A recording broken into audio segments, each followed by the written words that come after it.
கேரளால இருந்து நம்ம ஹீரோ அவரோட ஃப்ரெண்டு கல்யாணத்துக்காக கூட 2 ஃப்ரெண்டையும் கூட்டிக்கிட்டு தமிழ்நாட்டுல இருக்கிற வைத்தீஸ்வரன் கோவிலுக்கு போறான். இந்த இடம் ஜோசியம் பார்க்க ரொம்ப ஃபேமஸ். அப்படியே பார்த்துட்டு போயிடலான்னு கூட வந்த ஃப்ரெண்டு சொல்ல ஹீரோவும் விருப்பம் இல்லாம கூட போறான்.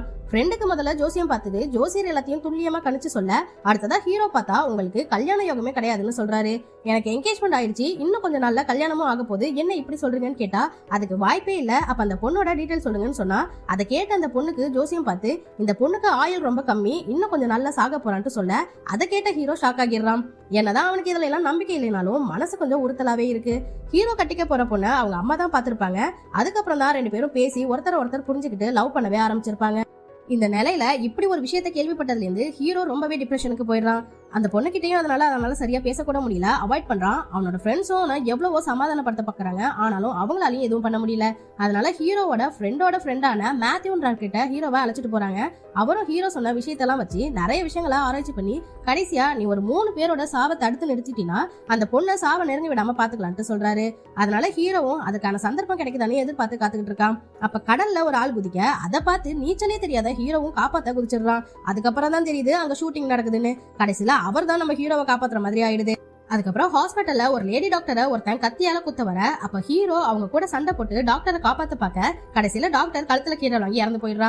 ஹீரோ பண்றதெல்லாம் பார்த்து அவனுக்கு ஏதாவது ஆயிட போதும்ட்டு அவனோட ஃப்ரெண்ட்ஸ் எல்லாம் பயப்பட அப்ப ஹீரோக்கு தெரிஞ்ச ஒருத்தரும் என்ன நடந்தாலும் பாத்துக்கலாம், தைரியத்தை மட்டும் விட்டுறாத, விதியை எதிர்த்து நில்லு, அவ சத்ருவன்ற மனநிலை விட்டு முதல்ல வெளியில வா, இந்த யூனிவர்ஸே உனக்கு ஹெல்ப் பண்ணுட்டு அட்வைஸ் எல்லாம் பண்ண அதை கேட்டு ஹீரோவும் கொஞ்சம் கொஞ்சமா அவனோட மனசை மாத்திக்கிறான். லவ்வரையும் பக்கத்திலேயே இருந்து பத்திரமா பாத்துக்கிறான். இப்போ எதர்ச்சையா ஒரு கார் ஆக்சிடென்ட்டை பார்த்த ஹீரோ அதுல மாட்டிட்டு இருந்த அம்மா பொண்ணு 2 பேரையும் கஷ்டப்பட்டு வெளியில எடுத்து அவங்களோட உயிரை காப்பாத்திடுறான். இதனால ஹீரோவோட மனசும் கொஞ்சம் லேசாகிடுது. அதுக்கப்புறம் வேலை விஷயமா வெளியூர் போயிருந்த ஹீரோ அவனோட ஃப்ரெண்டை பார்க்க வீட்டுக்கு போக அங்க இருந்த சாப்பாட்டை வாயில எடுத்து வைக்கலான்னு போகும்போது ஃப்ரெண்டுக்காரன் அவனை சாப்பிட விடாம தடுக்கிறான். இதுல சந்தேகமான ஹீரோவும் ஃப்ரெண்டுக்காரன்ட்ட நோண்டி கேட்க கடன் தொல்லை தாங்க முடியாம சாப்பாட்டுல விஷம் கலந்து குடும்பத்தோட தற்கொலை பண்ணிக்க துணிஞ்சிருக்காங்கன்னு தெரிய வருது. அந்த குடும்பத்தை அதுல இருந்து காப்பாத்திட்டு அவங்களோட கடன் பிரச்சனையும் தீர்த்து வச்சிடறான். இப்போ 5 பேரோட உயிரை காப்பாத்தின விஷயத்த ஐடியா கொடுத்த மேத்யூ கிட்ட சொல்ல வர மேத்யூவும் இந்த ஐடியாவை உன் மனநிலையை மாத்ததான் நான் சொன்னேன், நீ உன்னையே நம்பின, அதனாலதான் உன்னால 5 பேரோட உயிரை காப்பாத்த முடிஞ்சிச்சு, கவலைப்படாத, உன் லவ்வருக்கு எதுவும் ஆகாது, எது வந்தாலும் பாத்துக்கலான்ட்டு சொல்ல ஹீரோவும் அவனோட மனசை பக்குவப்படுத்திக்கிறான். அப்ப அவனோட லவ்வருக்கு ஆக்சிடென்ட் ஆயிடுச்சுட்டு கால் வர ஹீரோவும் பதறி போய் பார்க்க போறான். ரோடு ஆக்சிடென்ட்ல பாலத்துல இருந்து கீழே விழுந்துட்டான்னு கேள்விப்பட்டதும் அவ இறந்தே போயிட்டான்னு முடிவு பண்ணிடுறான். அப்ப அவன் லவ்வரும் சின்ன காயத்தோட வெளியில வரா. என்ன ஆயிருக்கும்னா அவ கீழே விழும்போது அங்க பெட்லாம் ஏத்திட்டு போன ஒரு வண்டி கிராஸ் ஆயிருக்கும். ஹீரோயின் அது மேலதான் விழுந்திருப்பா. அதனாலதான் அவ சின்ன அடியோட எஸ்கேப் ஆயிருப்பா.